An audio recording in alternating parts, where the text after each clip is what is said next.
ચાલો વિદ્યાર્થી મિત્રો, હવે આપણે આગળના દાખલા ઉપર જઈએ છીએ. દાખલો ઉદાહરણનો છે, ચોથા નંબરનો દાખલો, જેની રકમ હું વાંચું છું. જરા જોજો તમે ધ્યાનથી, ટેક્સ્ટ બુકમાં હોય તો, નહીં તો ડિસ્પ્લે પર પણ દેખાશે જ તમને.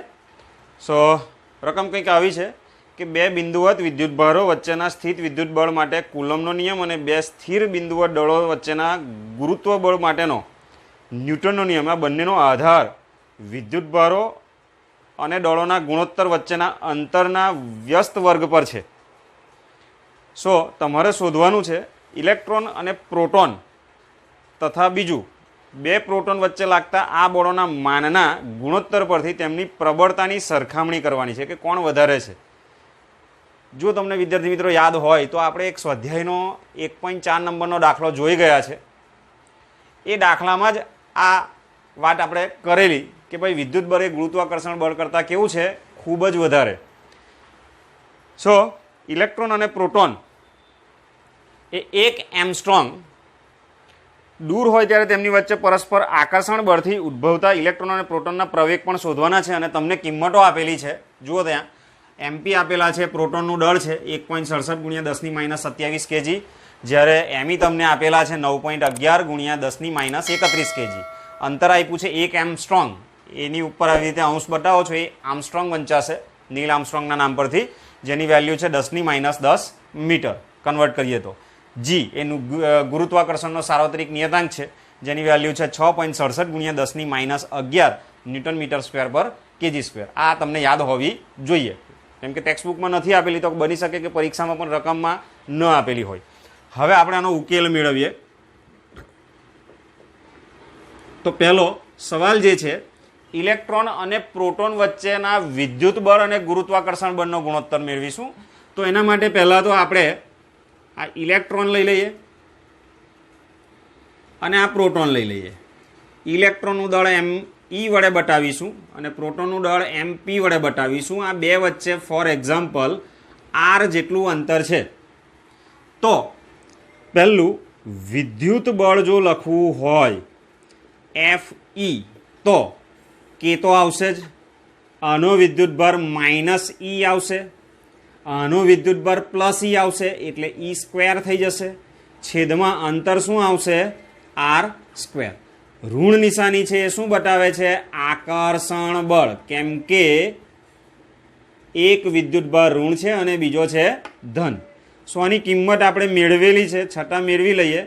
મૂલ્ય આપણે ધ્યાનમાં લેવાનું છે. 9 × 10⁹ E 1.6 × 10⁻19² અને R તમને આપ્યા છે 10⁻10 મીટરનો સ્ક્વેર.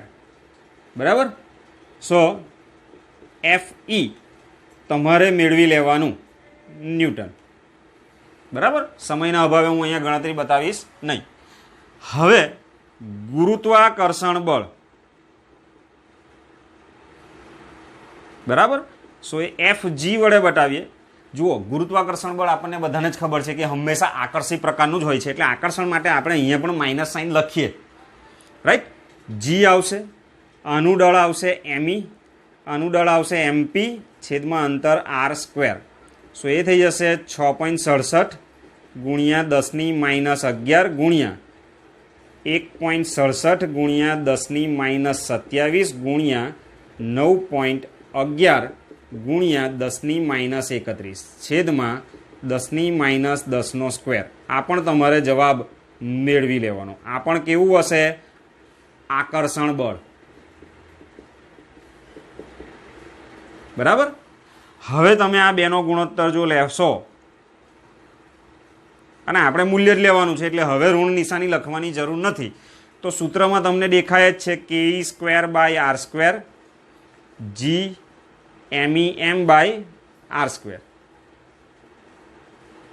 આ ઉડાવશો તો ઉડી પણ જશે, અધરવાઇઝ તમારી પાસે બંનેની વેલ્યુ છે. અહીંયા આવશે તે પણ, અહીંયા આવશે એ પણ, અને બંને મૂકીને તમે ગણતરી કરશો તો તમને આ વેલ્યુ મળશે 2.4 × 10⁻39. કેટલી? 2.4 × 10⁻39. આ વર્ક હું તમારા પર છોડું છું કે બધું જ જો હું કરાવીશ તો તમે શું કરશો? રાઈટ. સો આટલા વિડીયો જોઈને તમારે આ કામ કરવાનું રહેશે. હવે બી પર જઈએ. આ જ વસ્તુ કરવાની છે બી માટે પણ બંને પ્રોટોન છે, રાઈટ. બંને શું છે? પ્રોટોન. તો હવે અંતર આર જ છે. અહીંયા હવે એમઈ આવશે, એમપી આવશે, એમપી. અહીંયા ઇલેક્ટ્રોન હતો એટલે ઇલેક્ટ્રોનનો દળ લખ્યું, અહીંયા પ્રોટોન જ છે બંને. તો ફરીથી એફઈ બરાબર, બંને પ્રોટોન છે એટલે કે ઈ વિદ્યુતભાર એટલે ઈ સ્ક્વેર, અંતર આર છે એટલે આર સ્ક્વેર. આ ધન આવે છે એટલે કેવું બળ છે? અપાકર્ષણ બળ. આ પણ તમારે મેળવી લેવાનું કિંમતો મૂકીને. જુઓ હવે આપણે એક કામ કરીએ, આ એ માટે છે અને આ બી માટે પણ છે એટલે સંજ્ઞા આપણે જુદી વાપરીશું. અહીંયા એફઈ ડેશ કરી દઈશું, રાઈટ. એવી જ રીતે એફજી મેળવીએ તો જી આવશે. અહીંયા હવે પ્રોટોનનું દળ આવશે ઇલેક્ટ્રોનની જગ્યાએ, કેમ કે પ્રોટોન છે. બીજામાં પણ પ્રોટોન આવશે ને અંતર આર સ્ક્વેર આવશે. બંને દળ અહીંયા આપણે માઇનસ લખી શકીએ, આકર્ષણ બળ જ આવે એટલે ગુરુત્વાકર્ષણ બળ, રાઈટ. આની પણ તમે કિંમત મેળવી શકો, ખાલી જગ્યા ન્યૂટન. આની જેમ એનો પણ ગુણોત્તર મેળવવાનો છે તમારે. એફઈ ડેશ, આને પણ આપણે એફજી ડેશ બતાવીએ. એફઈ ડેશ ભાગ્યા એફજી ડેશ બરાબર આ બંને વેલ્યુ લખવાની અને ખાલી જગ્યા તમારે ન્યૂટનમાં ગુણોત્તર જ આવશે. અને એ જવાબ તમારો આવશે લગભગ 1.3 ગુણ્યા 10⁻36 બરાબર. જો આ કેલ્ક્યુલેશન તો આપણે સ્વાધ્યાયના પહેલાં 1.4 નંબરના દાખલામાં કરેલી જ છે. તમારે ખાલી આ જ કરવાનું છે વધારાનું, રાઈટ. સો આ રીતે તમને એનો ગુણોત્તર પણ મળી જશે. હવે વાત કરીએ સીની. સો સીમાં શું આપેલું છે? તમને પ્રવેગ પૂછેલા છે. જુઓ રકમ ફરીથી વાંચું છું. ઇલેક્ટ્રોન અને પ્રોટોન દૂર હોય તો તેમના પર પરસ્પર આકર્ષણ બળથી ઉદ્ભવતા ઇલેક્ટ્રોન અને પ્રોટોનના પ્રવેગને શોધવાનો છે, રાઈટ. ઇલેક્ટ્રોન અને પ્રોટોનના કેસમાં જ, એટલે આ કેસ માટે જ વિચારણા કરવાની છે, આના માટે નહીં. તો આપણે જ્યારે અહીંયા ઇલેક્ટ્રોન અને પ્રોટોન માટે વિદ્યુત બળ જો લખીશું એફઈ, તો એ તમારા આટલા આવશે, જે અહીંયા આવશે ને એ, રાઈટ. અને એ વેલ્યુ કેટલી હશે? આટલી હશે. ચેક કરી લેવી. 2.3 ગુણ્યા 10⁻8 ન્યૂટન. હવે ઇલેક્ટ્રોન અને પ્રોટોનના દળ શોધવાના, તો ન્યૂટનના ગુરુત્વાકર્ષણનો નિયમનો આપણને સૂત્ર ખબર છે, એના પરથી જ આપણે વાત કરી શકીએ અને તારવીએ છે. પણ એના કરતાં વધારે સીધી સરળ કે ન્યૂટનના ગતિનો નિયમ એફ બરાબર એમ એ. એફ ઈ લખવું તો અહીંયા એમ ઈ લખવું, અહીંયા એ ઈ લખવું પડે ઇલેક્ટ્રોન માટે. કોના માટે? ઇલેક્ટ્રોન માટે. તો આપણે શું શોધવાનું છે? એ શોધવા હોય તો એફઈ ભાગ્યા એમઈ. એફઈ કેટલા છે? 2.3 10⁻8 અને એમઈ કેટલા છે? 9.1 ગુણ્યા 10⁻31. તો પ્રવેગ તમને કેટલો મળશે? 2.5 ગુણ્યા 10ની કેટલી આવશે ઘાત? 22 મીટર પર સેકન્ડ સ્ક્વેર. કેટલા આવશે? 10⁻22 મીટર પર સેકન્ડ સ્ક્વેર. એવી રીતે જ પ્રોટોન માટે આપણે મેળવીએ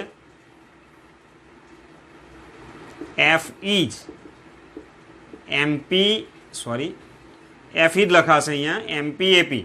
જુઓ આપણે આ કેસમાં ઇલેક્ટ્રોન પ્રોટોન પર જેટલું બળ લગાવશે એટલું જ પ્રોટોન ઇલેક્ટ્રોન પર બળ લગાવશે. સો બળ તો સરખા જ છે મૂલ્ય, એટલે આપણે અહીંયા એફઈ જ લખવાના છે. અહીંયા એપી શોધવા હોય તો એફઈ ભાગ્યા એમપી આવશે. એફઈ 2.3 10⁻8 જ આવશે, જ્યારે એમપી 1.67 ગુણ્યા 10⁻27 આવશે. જેની ગણતરી કરશો તો તમને મળશે 1.4 ગુણ્યા 10⁻19 મીટર પર સેકન્ડ સ્ક્વેર, રાઈટ. જુઓ મિત્રો, આ દાખલાની અંદર આ બાજુમાંનો જે ભાગ છે એ ઓલરેડી આપણે 1.4 નંબરના સ્વાધ્યાયના દાખલામાં કરી ગયા છે. એટલે તમે આના માટે વધારે ડિટેલમાં જવું હોય તો એ વિડીયો જોઈ શકો છો, રાઈટ. એટલે મેં અહીંયા સરળતા ખાતર તમારા માટે થોડું કામ રાખેલું છે, જેથી કરીને તમે કેલ્ક્યુલેશનથી ટેવાઓ. સમજાય છે? કારણ કે ઘણીવાર એવું છે કે આપણા ગુજરાતના વિદ્યાર્થીઓને કેલ્ક્યુલેશનમાં જ પ્રોબ્લેમ આવે છે. સમીકરણ આવડતું હોય, કિંમતો મૂકી દીધા પછી પણ જવાબ નથી આવતા. તો આપણે આ પ્રેક્ટિસ માટે હું તમને આટલું કામ સોંપું છું. મારી પાસે આન્સર તૈયાર છે જ, પણ હું અહીંયા લખીશ નહીં. બરાબર, આનો તો મેં ત્યાં તમને આપી દીધો છે. 2.3 ગુણ્યા 10 કેટલી આવશે? -8 ન્યૂટન. રાઈટ. જ્યારે ગુરુત્વાકર્ષણ બળ જે છે એનું વેલ્યુ તમારે જાતે શોધવી પડશે. અહીંયા આ ગુણોત્તર પણ તમને મેં આપી દીધો છે. આ 2.3 ગુણ્યા 10 તો હું તમને ચાલો અહીંયા લખી આપું છું, પણ જે જવાબ તમારો અહીં આવશે એ તમારે અહીંયા પુટ કરો મૂકવો પડશે અને પછી ગુણોત્તર મેળવશો એટલે આટલો જવાબ આવશે. સમજાય છે વાત? એ જ રીતે પ્રોટોન માટે પણ તમારે મેળવવાનું છે. અલગ અલગ મેળવવાનું ને પછી ગુણોત્તર લેવાનો છે તમારે. ક્લિયર છે? Okay, thank you.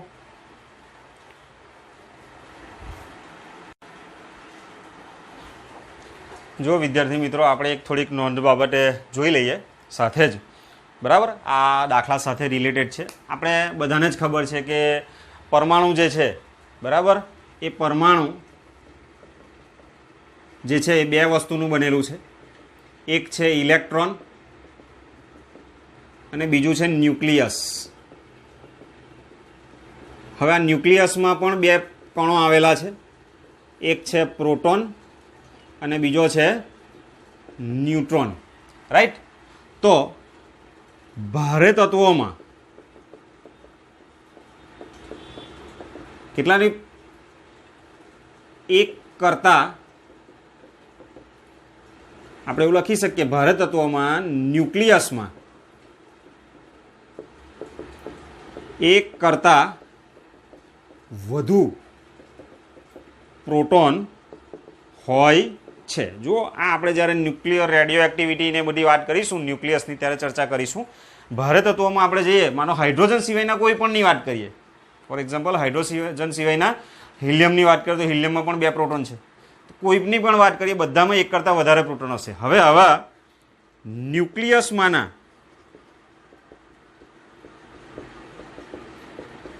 2 પ્રોટોન માટે આપણે વિચારવાનું છે. બરાબર. એક પ્રોટોન અહીંયા છે, એક પ્રોટોન અહીંયા છે. ન્યુક્લિયસમાં 2 વચ્ચેનું અંતર r છે અને આ અંતર 10⁻15 મીટર હોય છે. આ આંકડો ફિક્સ છે, બદલાવાનો નથી. હવે આપણે આના વિદ્યુતભારને E વડે, આના પણ વિદ્યુતભારને E વડે, આનું દળ MP વડે, આનું પણ દળ MP વડે બતાવીએ તો Fe જે લખાશે એ શું લખાશે? K E સ્ક્વેર ભાગ્યા r² મળશે. Kની વેલ્યુ 9 ગુણ્યા 10⁹, Eની વેલ્યુ 1.6 બરાબર ગુણ્યા 10⁻19નો સ્ક્વેર અને અંતર આવશે 10⁻15નો વર્ગ. અને આ ગણતરી કરશો તો Fe તમને મળશે 230 ન્યૂટન. બરાબર. આ તમારે કેલ્ક્યુલેશન કરીને મેળવી લેવાના. આ જ રીતે જો Fgની વાત કરીએ તો G આવશે, આનું વિદ્યુતભારનું દળનું મૂલ્ય MP આવશે, આના દળની વેલ્યુ MP આવશે, છેદમાં અંડર r² આવશે, અંડર છેદમાં.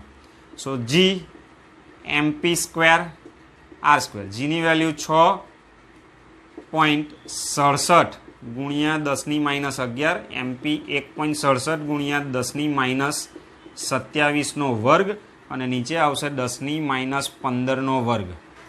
હવે આની જો ગણતરી કરશો તમે તો એ તમને મળશે 1.9 ગુણ્યા 10⁻34 ન્યૂટન.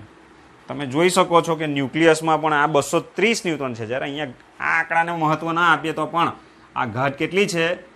10⁻34 છે. સો Fe is much greater than Fg. એ અહીંયા પણ સાબિત થાય છે. સો આ વધારાની માહિતી છે, પણ તમારે ધ્યાનમાં રાખવી.